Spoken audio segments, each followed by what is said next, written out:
for me, I wanted to be fair to everyone involved, including Robert Sarver, including the Phoenix Suns organization.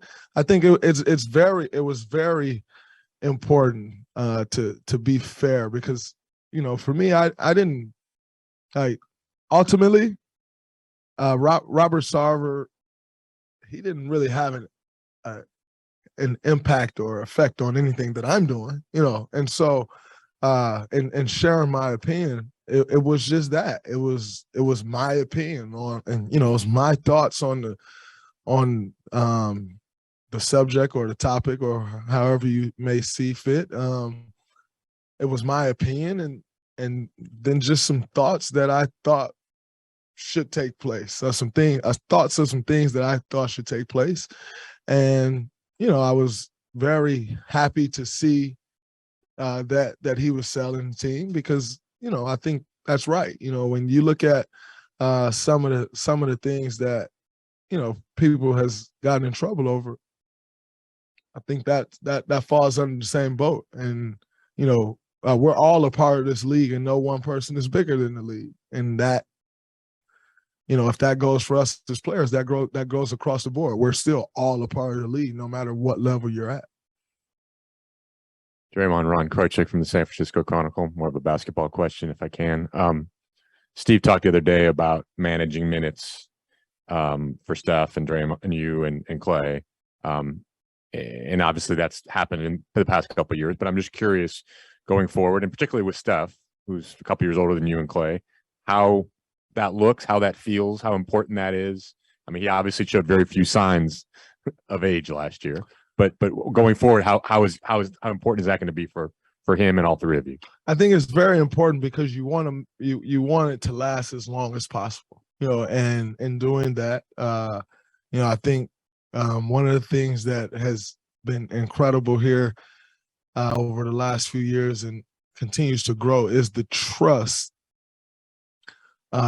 between our coaching staff and our performance group, led by Rick Celebrini, and our players who ultimately has to be the ones to trust that group. And when you have a coach that will come to you and say, I don't care what it is, I don't care what it takes, just want to make sure that you're right come opening night so that you're as healthy as you can be throughout the season. That's a very comforting thing because it's not always that way, And when you have a training staff or performance staff, like I said, led by Rick, that comes and will echo the same thing, and everything that they do is to get you there, then you just trust them. And so as much as, there are times where they'll come and they say, hey, this probably isn't a good game for you to play. And, at times you can get caught up in just the competitive side of it. Like, no, like I want to play. They don't get much argument back from us anymore, from myself, from Steph, from Klay, because that trust has been built. And so, as far as managing minutes and different things like that, I would love to sit here and tell you, hell no, I'm fine and I just want to play as much as I want to play. But the reality is I trust our coaching staff. I trust our performance group. They've been incredible for us. David Taylor with the sports science is absolutely amazing. And the things that he's been able to teach us about our bodies through all the data that they collect is incredible. So you just kind of trust in that process that they've taught us, and you roll with their recommendations. Hey, Draymond, Dieter Kurtenbach, Bay Area News Group. You guys, mainly the veterans last year, justly really enjoyed reminding people, hey, we won a fourth here and proving a lot of people wrong. Is that specific chip on the shoulder still there, moving to a fifth championship, or does that have to morph a little bit now? I don't think it's the same chip. I'd be lying to you if I told you it was, but there are chips. There are chips, and there's no shortage of chips. I can tell you that. So, it may not be quite, oh man, people don't think we can do it again, as like that opinion is like as far from relevant as it can possibly be. So whoever has that opinion should probably just shut up because it's just not a bright one. And however, there are chips. They're good ones. So there's no shortage of chips. You guys have several people entering contract seasons, yourself included. I guess number one, I mean, would you like to get something done before the season extension wise? And two, how does going into a contract season like potentially weigh on a player? I mean, at this point, whether I'd like to or not I don't think it will happen. And so for me, I'm just focused on this season and as you know, being as great as I can be and as I know I'm capable of being and winning another championship and reaching my individual goals that I have as well. You know, I think that's my main focus. Contract situations, contract years, that is a part of this league. I think it weighs on everyone differently. I think the way a contract situation would weigh on me is totally different than the way it would weigh on a Jordan Poole who's never signed a big contract, you know. And so I think all of that matters as well. You know, when you're in different positions of your career and, you know, like, all right, you have security or you don't. And, you know, I think all of those different things plays a part into how one may react to being in a contract year. And so, to each his own. And, you know, some people are motivated by contract years. Some people are nervous and struggle during contract years. I think it's all based on the player. For me personally, I think for me, anytime in the contract year is motivation, you know, and that's kind of how I approach it. That's how I view it. And it's always been the way I viewed it, you know, and I've historically been the guy to bet on myself, even when, you know, others didn't believe. I've always felt confident betting on myself, and nothing changes for me now. Draymond, you were talking about the hangover, championship hangover. So kind of two-parter. Part A, what were the hangovers like for those 3 championships back in, you know, 2015, 20 to 2018? Well, I think, to be quite honest, I don't think we've really had much of a hangover. You know, we backed up 2015 by winning the most games in NBA history. You know, then we lost in the Game 7, then we won a championship again, and we backed that up by winning another championship. And then we backed that up by going to another NBA Finals and ultimately losing that NBA Finals. So I don't think, you know, if there was any season that may have been a championship hangover for us, maybe it was 2019, just after doing it over and over again. But even then, I don't think that was like, oh man, we have a hangover from our success. If anything, it's like, all right, let's manage ourselves to get to this day so we can do it again.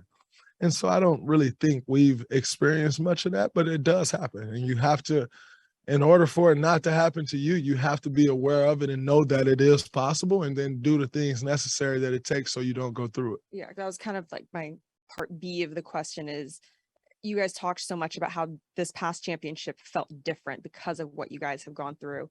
Does that put you at higher risk for that hangover? Or as you were saying, you have so many chips on your shoulders still that it isn't really a concern? No, I don't think it puts us at higher risk. You know, quite frankly, for us with this group, you don't know how many opportunities you have left to do it again. And so because of that, you have to take advantage of the ones that you do know that you have. And for us, the one that we are certain that we have is this year. And so you want to perform as good as you possibly can. You want to make the most out of the year. And, you know, obviously the most that you can do is win a championship. And that's our focus. That's our goal. And so that's what we're striving for this year, just like every other year. What up, Dre? What's up, brother? Two questions. The first one is we have a lot of young guys right now who obviously have won a title, but don't really know what it takes to repeat and summoning that energy. My first question is, how do you as a leader of the team make sure that there is no lacking from the younger guys and, making sure that they know how to summon that energy for a repeat title? I think number one is bringing it every day. You have to set a tone, starting in camp and in practices. I think that's extremely important. Is being certain that we are setting a tone the way that a winning culture like we've built should be set. And I think, looking at the first 2 days, we've done that. Obviously, you have to continue to build on that day after day and start stacking great days together. But with the 2 opportunities that we've had, we've done that. I think, there's also, there's also some communication in that as well, and just kind of trying to help guys understand what lies ahead. Help them in knowing that last year was great and it was hard to win a championship. To repeat is way harder, and what it takes to do that. But that's not something that you learn overnight. That's not something that you learn in the first 2 practices or even first 2 weeks of training camp. That's something that you build over the course of time. But a foundation has to be built in regards to that. And so you start right away, just trying to help guys understand what lies ahead. And I think with us having, so many guys that's been there before, myself, Loon, Steph, Clay, Andre, Steve, Q, Drew Yoder, like you have guys, Raymond Ritter, you have guys all around you that has experienced that success. And it's on everyone to continue to remind and continue to teach guys what's next, what's coming ahead, how teams will attack you. Jordan Poole, you had some success last year, right? What teams are going to try to do to you now that they've had a year of game planning for you. And so just really helping guys understand that road ahead is important. But it's a constant job and a constant process. It's not something that you're able to teach, just right off the back. Although you want to, it requires some going through, taking some lumps, and going through experiences that's not so pleasant and, using those moments to teach. But yeah, you try to teach as much as you can just by teaching it and not by hard lessons.